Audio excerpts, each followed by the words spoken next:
Picture this, the 12th century, a time of great change and upheaval across the world. This was a time of knights and castles in Europe, of powerful sultans in the Middle East, and in the vast steppes of East Asia, a time of fragmented tribes and constant skirmishes. Here, in the heart of Mongolia, the stage was set for an epical transformation. Amidst this tumultuous landscape, a young leader emerged from the shadows, a man born with the name Temujin. Temujin, who would later become known to the world as Genghis Khan, had a vision, a united Mongolia. Through a combination of strategic alliances, ruthless warfare, and innovative reforms, he gradually brought the warring tribes under his banner. By the end of the 12th century, Temujin had united the Mongolian tribes and ascended as Genghis Khan, marking the birth of the Mongol Empire.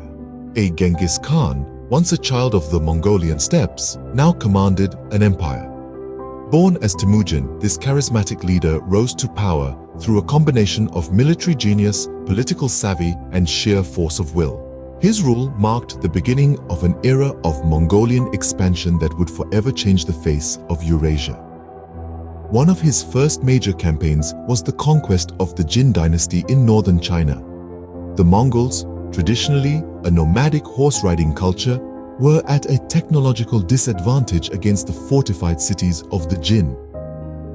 Yet, Genghis Khan turned this disadvantage into his strength. He adopted siege warfare tactics, using captured engineers from the Jin to build his own siege machines.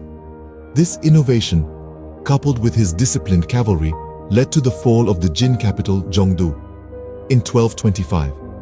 But Genghis Khan was not content with dominating East Asia alone. His eyes turned westward to the Khwarezmian Empire, which spanned modern-day Iran, Turkmenistan, and Uzbekistan. This campaign was marked by the Mongols' use of psychological warfare.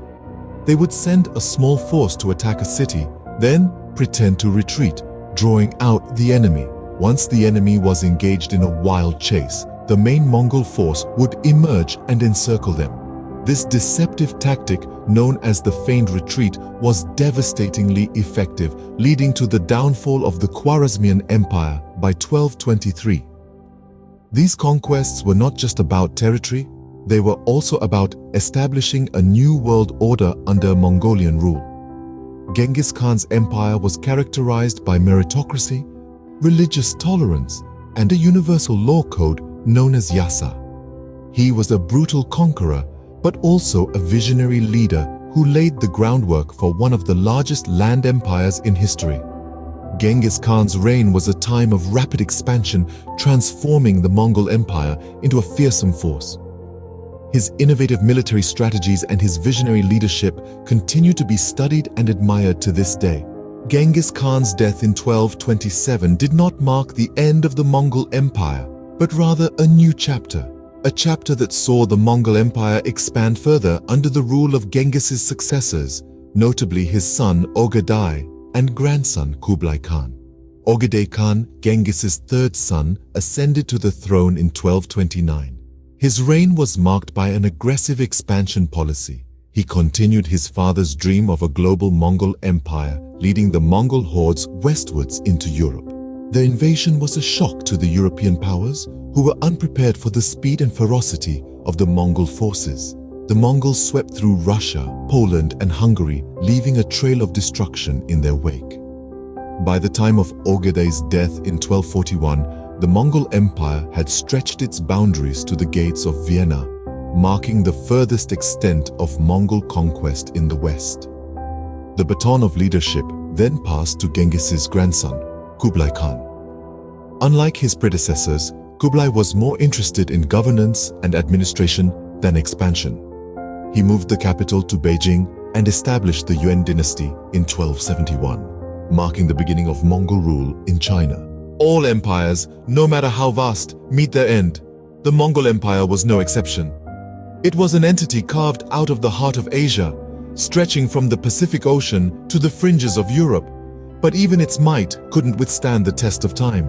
So, what led to the decline of this colossal empire? The answer lies in a combination of internal conflicts, the challenge of governing such a vast territory, and the demise of key leaders. The empire's decline first began with the death of Mongol Khan, the fourth great Khan, in 1259. His death led to a civil war known as the Tuluid Civil War, fought between his two brothers, Kublai Khan and Arik Bokeh. This internal conflict not only created a power vacuum, but also divided the empire, planting the seeds of its eventual downfall. Meanwhile, the Mongols were grappling with the immense challenge of governing their sprawling empire. The empire was so vast that it was virtually impossible to maintain control and order. As the empire expanded, so did the number of subjects, cultures, and religions under Mongol rule. This diversity, while a testament to the empire's vastness, also became a source of tension and instability. Furthermore, the death of key leaders left the empire without a strong central authority. After the death of Kublai Khan, the empire lacked a leader of his stature and ability. The great Khans that succeeded him were not as influential or powerful, leading to a gradual erosion of the central power. Moreover, the empire's military might, which had been the cornerstone of its power, began to wane. The Mongols, known for their horseback archery, were less effective in the more urban environments they now controlled. This, coupled with the rise of gunpowder in warfare, meant the Mongols' traditional military tactics were becoming obsolete. By the mid-14th century, the once mighty Mongol Empire had fractured into several smaller states, marking the end of an era. These successor states, known as Khanates, each carried a piece of the Mongol legacy, but were mere shadows of the empire's former glory. The sun had set on the Mongol Empire, but its impact on world history was far from over. The Mongol Empire may have fallen, but its impact resonates to this day. The tides of time may have washed over the physical dominions of this vast empire, but its legacy is deeply etched in the annals of global history, culture, and society. Let's start with trade. The Mongol Empire played a pivotal role in revitalizing the Silk Road, the ancient trade route connecting East and West. Under the Mongols, trade along this route flourished like never before. They established an extensive network of relay stations and protected the trade routes, boosting commerce and enabling the exchange of goods, ideas, and technologies between diverse civilizations.